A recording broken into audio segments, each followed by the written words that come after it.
नमस्कार, मैं हूं अजय यादव और आप देख रहे हैं एसपीएन न्यूज। स्वागत करता हूं आप सभी का हमारे आज के इस बेहद खास अपडेट में। अखिलेश यादव की पार्टी में यानी कि सपा में अब आ चुकी हैं पूनम सिन्हा जी। पूनम सिन्हा जी के आने का सभी को काफी ज्यादा ही खुशी है। समाजवादी पार्टी में तो, बाकी पार्टियों का तो क्या हाल होगा ये पता लग ही जाएगा। लेकिन इसी बीच अखिलेश यादव की पत्नी डिंपल यादव ने काफी सारी बातचीत की है। बीते दिनों आजम खान वाला विवाद आपने जरूर सुना होगा। जया प्रदा पर उन्होंने आपत्तिजनक बयान दिया था और कुछ टिप्पणियां की थी जो कि बेहद ज्यादा ही लोगों द्वारा काफी ज्यादा पसंद नहीं की जा रही हैं। लोग उस पर अपनी अपनी प्रतिक्रिया दे रहे हैं और बहुत गलत उनका बयान वो बता रहे हैं। इसी बीच मैं आपके लिए लेकर आया हूं डिंपल यादव ने क्या कहा है आजम खान को लेकर। प्रियंका गांधी का नाम लेकर डिंपल यादव ने सीधा सीधा निशाना साधा है आजम खान पर।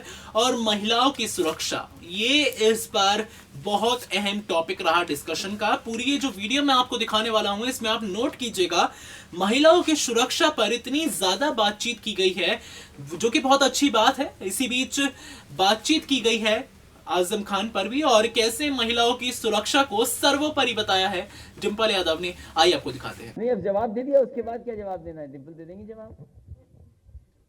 महिलाओं के खिलाफ किसी भी तरह की टिप्पणी जो होती है ये ठीक बात नहीं है। और मैं समझती हूँ कि जब हमारे दयाशंकर सिंह जी ने, भाजपा के जो हैं, जब मायावती जी पे जब इतनी अश्लीलता वाली जो बात कही थी, और मैं समझती हूँ तब मीडिया वालों ने इतनी बढ़ चढ़ के बात क्यों नहीं उठाई है। इसके अलावा प्रियंका गांधी जी के खिलाफ बोला गया है, हमारे खिलाफ बोला गया है, तो तब मीडिया वाले बात क्यों नहीं उठाते हैं। जब भाजपा के किसी राष्ट्रीय के खिलाफ बोला जाता है तभी ये बात क्यों उठती है। और मैं समझती हूँ जो समाजवादी पार्टी ने ऐतिहासिक काम किए हैं महिलाओं की सुरक्षा को लेके, इस तरह के काम और राज्यों को भी करने चाहिए। और ये आप लोगों की जिम्मेदारी बनती है कि आप इस तरह के काम का अच्छा प्रचार करें, क्योंकि प्रचार हम ज़्यादा नहीं कर पाते, लेकिन आपके पास ताकत है तो हमारे ऐतिहासिक कामों का प्रचार करिए। जो हमने महिलाओं की सुरक्षा की तरफ जो काम किया है उनका प्रचार करिए, और इन छोटी छोटी बातों में पड़ने की कोई ज़रूरत नहीं है। और क्योंकि इलेक्शन टाइम है, जैसे कि आपने बताया है कि ध्यान भटकाने की जो ताकत है वो भाजपा के पास है, तो इन सब से हट के अब जो काम सरकार पिछले 5 साल में करें वो बताने का जब समय आ गया है, तो अब हमें ये बताना है कि हमने क्या किया है और जो सरकार है, जो जानने वाली सरकार है, उन्होंने क्या किया है। धन्यवाद। और इसी के साथ साथ हम ये और बता दें, भाजपा की साजिश आपने नहीं बताई, मैं आपको जानकारी दे दूं और उसको आप पता भी कर लेना। भाजपा की साजिश हमेशा ये रहती है, जिससे घोषणा पत्र जारी कराते हैं आने वाले समय में उसको रिटायर कर देते हैं, उसकी टिकट काट देते हैं। नहीं, आप समझ गए होंगे, आप समझ गए, अभी बात और चलने दो। और देखिए, लखनऊ का विकास अगर किसी ने रोका है तो देश के प्रधानमंत्री जी ने और प्रदेश के मुख्यमंत्री जी ने साजिश की है लखनऊ के साथ। और साजिश किसके साथ की है वो जवाब आप बेहतर दे सकते हैं। बताओ, पहली बार 2014 में जिन्होंने घोषणा पत्र पढ़ा था भारतीय जनता पार्टी का, क्या उन्हें टिकट मिली? चुनाव के बाद उन्होंने हमारे साथ हरी झंडी दिखाई थी कानपुर में मेट्रो की। बताओ, मेट्रो चल गई कानपुर में। अब वो पत्र लिख रहे हैं और वो वायरल हो रहा है व्हाट्सएप पर। तो समझ लीजिए 2019 का भी घोषणा पत्र किसी से पढ़वाया है। आने वाले समय में ये भारतीय जनता पार्टी की साजिश है उनके खिलाफ, और उसी साजिश की वजह से देश के प्रधानमंत्री जी ने और प्रदेश के मुख्यमंत्री जी ने लखनऊ का पूरा काम रोक दिया। आप तो गवाह हैं इस बात के। बताइए, लखनऊ काम रोका कि नहीं रोका? इंटर रिंग रोड नहीं बन पाई अभी तक, दिल्ली और लखनऊ की सरकार की वजह से। रिवर फ्रंट तो इसलिए था कि घूमा जाए वहां, और घूमना अच्छा लगता है, नई उम्र के लोग घूमेंगे वहां, और जो घूमने वाले हैं वो घूमेंगे, लेकिन जिन्होंने रोका है उनकी कोई दिलचस्पी नहीं है घूमने से।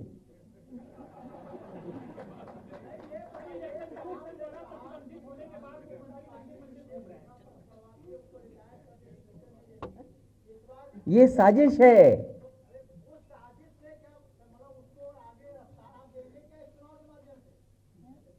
नहीं, वो हमसे क्या पूछ रहे हैं आप? मुझे तो किसी ने जानकारी दी है तो मैं आज जानकारी आपसे शेयर कर रहा हूं।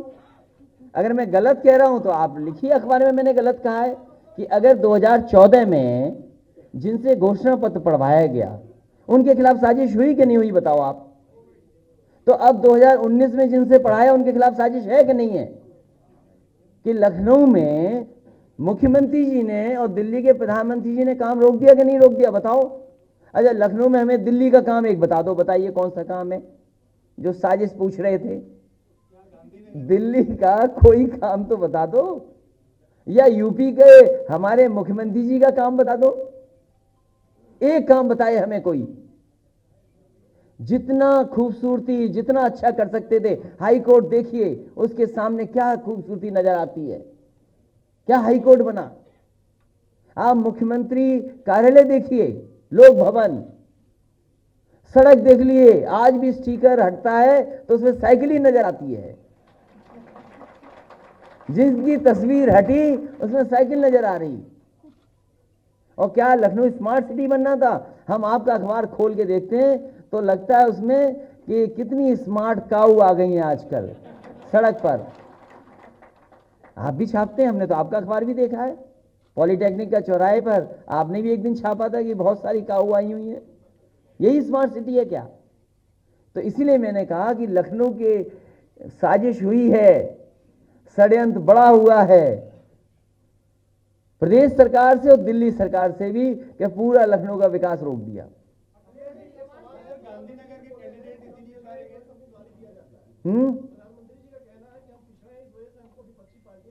अरे भाई, हम पिछड़े, पहले मैं बता दूं फिर दोनों लोग बता देंगे, तो 3 लोग जवाब देंगे तुम्हारे एक सवाल का। देखिए, समाजवादी पार्टी को बार बार ये नहीं कहना चाहिए और न कहना चाहता हूं मैं, जितना समाजवादी पार्टी में महिलाओं का, बेटियों का, लड़कियों का किया है वो कभी दूसरे दल से कम नहीं है। और मैं कई मौकों पर कहा हूं, शायद जब पहली बार मैंने बोला होगा तो आप नहीं रहे होंगे इस प्रेस कॉन्फ्रेंस में। मैंने कहा है कि ध्यान हटाने की सबसे ज्यादा ताकत अगर किसी के पास है तो भारतीय जनता पार्टी के पास है। मैं उन भारतीय जनता पार्टी के लोगों को याद दिलाना चाहता हूं कि जब कभी भी कोई आता है लखनऊ, और खासकर पुलिस से संबंधित अगर कोई मामला है कि किस तरीके से टेक्नोलॉजी ने पुलिस को बदला है या पुलिसिंग को किस तरीके से बदला गया है, रिस्पांस सिस्टम क्या बदला गया है, लड़कियों को और बेटियों को सुरक्षा देने के लिए क्या व्यवस्थाएं बदली हैं, तो सबसे पहले देश की जितनी भी पुलिस आती है वो 100 नंबर को देखती है, फिर 1090 को भी देखती है। और शायद आप में से बैठे हुए बहुत सारे इस बात के गवाह होंगे कि कई प्रेस कॉन्फ्रेंसेस या कई जो आईपीएस के बड़े बड़े फंक्शंस हुए हैं जिसमें नेशनल लेवल के ऑफिसर्स आए हैं, वो आपने कवर किए होंगे 100 नंबर की बिल्डिंग में जाकर के।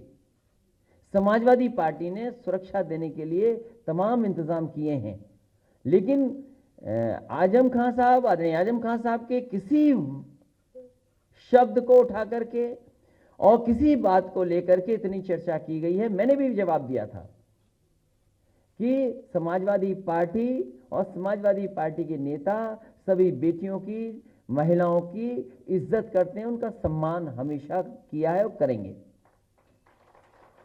लेकिन चुनाव है, इसे एक्सप्रेस में मुद्दा नहीं हो सकता। मैं आपसे कहना चाहता हूं, भारतीय जनता पार्टी ये बताए कि देश के जितने भी आईपीएस ऑफिसर्स हैं, चाहे वो आंध्र प्रदेश के रहे हों, चाहे और प्रदेशों के रहे हों, क्या आपने 100 नंबर दिखाया कि नहीं दिखाया उनको, ये बताएं हमें। क्या नेशनल लेवल पर यह बात नहीं कही गई कि उत्तर प्रदेश का 100 number dial 100 is an example? क्या सबसे पहले चीफ मिनिस्टर्स कॉन्फ्रेंस में जब पुलिसिंग पर मीटिंग हुई थी दिल्ली में, क्या उत्तर प्रदेश के चीफ सेक्रेटरी ने 100 नंबर डायल 100 की तारीफ नहीं की थी क्या? और 1090 में जाएं, आप देखिए कि किस तरीके से लड़कियों की, बेटियों की मदद हुई है। लाखों लाख लड़कियां हैं जिनकी मदद हुई है। बहुत सारी लखनऊ में एनजीओ वो काम करती हैं जिन्होंने लड़कियों को, बेटियों को बचा करके सम्मान देने का काम 1090 के माध्यम से किया है। लेकिन कमाल के हमारे बाबा मुख्यमंत्री जी हैं, उन्होंने 1090 खत्म कर दिया, कभी किसी चैनल ने नहीं दिखाया। आपने भी सवाल नहीं पूछा होगा, 1090 पे अगर सवाल पूछा होगा तो शायद हमारे बाबा मुख्यमंत्री जी नहीं बता पाए होंगे कि 1090 क्या चीज है। अगर ये मैं गलत कह रहा हूं तो आप बता दो। और सबसे ज्यादा लैपटॉप दिए लखनऊ में, आप पता कर लीजिए लड़कियों को बेटियों को मिले कि नहीं मिले। समाजवादी पेंशन जैसी योजना चलाई, 55 लाख महिलाओं को दी हमने, कैसे भूल जाओगे आप। ये चुनाव है, ताकत किसी और के पास है ध्यान हटाने की, बस उसी से बचा लो हमें और हमारी पार्टी को। अगर आप वाकई में हमारे समझदार साथी हो, वैसे मुस्कुराने से तो लग रहा है कि ये साथी हमारा ही है। अब मैंने इतना बोल दिया, उनका समय खत्म। डिंपल से पूछना चाहे पूछ लीजिए।